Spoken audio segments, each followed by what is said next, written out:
काल राष्ट्रवादी काँग्रेसचे नेते व माजी आरोग्य मंत्री माननीय राजेश भाई टोपे यांचा वाढदिवस होता।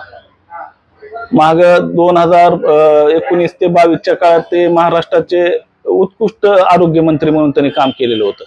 त्याच काळात त्यांच्याकडे वारंवार आपण मागणी केली होती की बुवा मुरुडचं ग्रामीण रुग्णालय आहे, त्या ग्रामीण रुग्णालयाला 50 खाटाचं उपजिल्हा रुग्णालय करा म्हणून मागणी केली होती। सदरील मागणीच्या मागणीच्या 2022 मध्ये जून 22 मध्ये सदरील याला श्रेणीवर्धन झालं। ग्रामीण रुग्णालयाचं याच्यात झालं आपल्या 50 खाटाच्या उपजिल्हा रुग्णालयात। मग त्यांचे त्यावेळेस सुद्धा मी आभार मानले होते डिजिटल किंवा पेपरच्या याच्यातून। तर त्या अनुषंगाने काल त्यांचा 11 तारखेला वाढदिवस असल्यामुळं मी एक पोस्ट तयार केली की मुरुडच्या उपजिल्हा रुग्णालयाचे जनक माननीय राजेश भैया टोपे साहेब यांना वाढदिवसाच्या हार्दिक शुभेच्छा।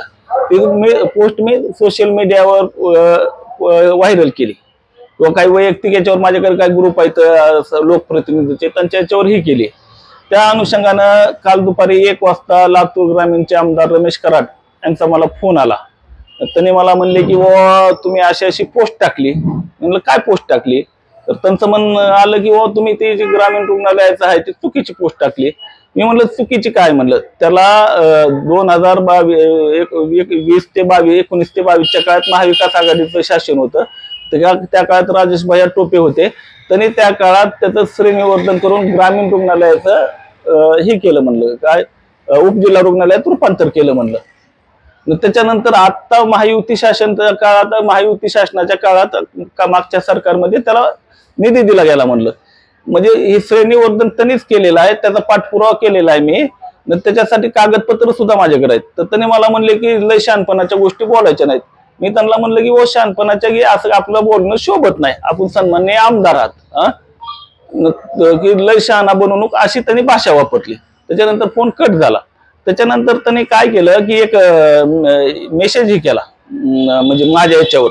ते आता नेमकं काय हे मेसेज त्यांनी हे केला, याला आत्ता बोललो जास्त शहाणपण करू नको, हे मेसेज ही व्हॉट्सअप चॅटिंग आहे।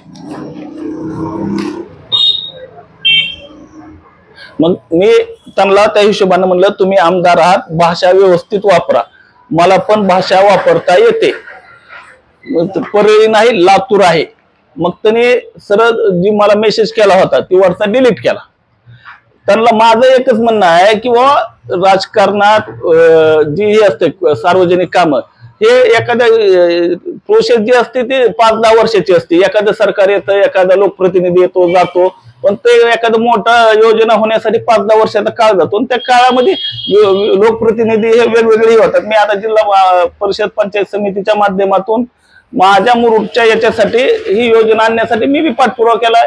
लातूर ग्रामीणचे काँग्रेसच्या आमदारांनी केला असेल किंवा त्यांनी आता ही झाल्यावर त्यांचं सरकार आल्यावर महायुतीचं त्यांनी निधीसाठी केला असेल, पण त्यांची जी भाषा आहे की आम्हीच केलंय त्याचं श्रेणीवर्धन महाविकास आघाडी शासनाच्या काळात झालेलं आहे।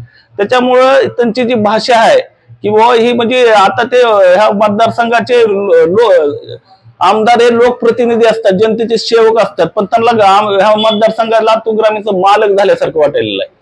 नाही त्यांची जी गुंडगिरीची भाषा आहे जी की आता सध्या बघायला मराठवाड्यात परळी बीड मध्ये काय तीच भाषा, म्हणजे लातूर ग्रामीण किंवा लातूर हा विकासाचा पॅटर्न आहे, पण लातूर ग्रामीणचे भाजपचे आमदार हा परळीचा गुंडगिरीचा पॅटर्न इथं राबविण्याचा प्रयत्न करायलेत।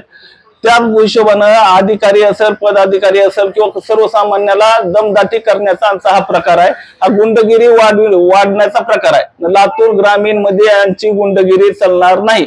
आमचं एकच मागणी आहे की आम्ही त्यांना हे सगळं चॅटिंग हे सगळं दिलेलं आहे। माझं एक म्हणणं आहे की त्यांना मला जर समजा चांगल्या याच्यात हे करायचं असतं, बोलायचं असतं, त्याने व्हॉइस कॉल किंवा व्हॉट्सअप कॉल केलाच नसता, कारण त्यांना माहित आहे की व्हॉइस कॉल रेकॉर्डिंग होत नाही। खालचं जे बोललेत त्याने त्याच्यावर लक्षात येतं की त्यांना मला म्हणजे धमकवायचंच होतं, तरी त्यांचा उद्देशच धमकवायचा होता। आजकाल त्यांचे ह्याच पद्धतीचं त्यांचं राजकारण आहे। तर आमचं पोलिसाला एकच म्हणणं आहे की असले प्रकार एक लक्षात ठेवा, आता जर आणि काही कारवाई नाही केली तर उद्या याच्यापेक्षा पुढचे प्रकार होते जे परळीमध्ये बघायला आपण।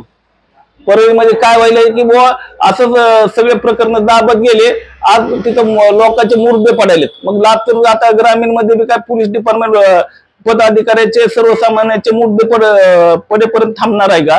हे जर ह्या प्रवृत्तीला आत्ताच रोखलं नाही तर भविष्यात लातूर ग्रामीणचं परळी मतदारसंघासारखी कंडिशन होऊन जाईल। त्याच्यामुळं आता म्हातारी मेल्याचं दुःख नसतो, काळ सोकावत असतो। त्याच्यामुळं आमचं पोलीस डिपार्टमेंटला एकच म्हणणं आहे की भाजपचे आमदार रमेश कराड यांच्यावर कायदेशीर आणि कठोर कारवाई करा, त्यांच्यावर गुन्हा दाखल करा। होत नाही तोपर्यंत आम्ही गप बसणार नाही। आता याच्यात आणि जर वरून जर सरकार आहे यांचं वरून प्रेशर आणून पोलीस डिपार्टमेंटवर प्रेशर आणून सुद्धा आणि गुन्हा दाखल न होण्यासाठी प्रयत्न करणार आहेत। पण जोपर्यंत गुन्हा दाखल होत नाही तोपर्यंत आमचा हा लढा चालूच राहणार आहे। लातूर ग्रामीण मध्ये अशी कोणाची गुंडगिरी आम्ही खपवून घेणार नाही। ही कोणाची मालकी नाही। लोकप्रतिनिधी ही लोकसेवक असतात, मालक नसतात। कुणी जर मालक व्हायचा प्रयत्न केला तर त्यांची मालकी आम्ही उधळून टाकू। आम्ही पहिल्यांदा इथल्या API साहेबांना सांगितलं, त्यांनी आम्हाला 2-3 दिवसाचा वेळ दिला की बाबा सायबर गुन्हा आहे, 2-3 दिवसात ही करू। आणि नाही केलं तर आम्ही SP पर्यंत जाऊ। SP नाही झाले तर आमच्या पक्षाचे जे वरिष्ठ नेते आहेत, जयंत पाटील साहेब प्रदेशाध्यक्ष, सुप्रियाताई येतात किंवा रोहित दादा येतात, आम्ही त्यांच्या बी कानावरती घातलेला आहे सगळा विषय। तिथून जर आणि जर काही नाही केलं तर मग तिथून आमच्या वरिष्ठ पक्षाचे जे नेते आहेत मग त्यांनी त्या इथल्या वरिष्ठ कोण आहेत गृह खात्याचे हे वाटलं तर याच्यासाठी आम्ही गृहमंत्री जे आहेत महाराष्ट्राचे मुख्यमंत्री देवेंद्र फडणवीस साहेब यांची सुद्धा भेट घेणार आहोत। पण ह्या प्रकरणात लातूर ग्रामीणचे BJPचे आमदार रमेश कराड यांच्यावर गुन्हा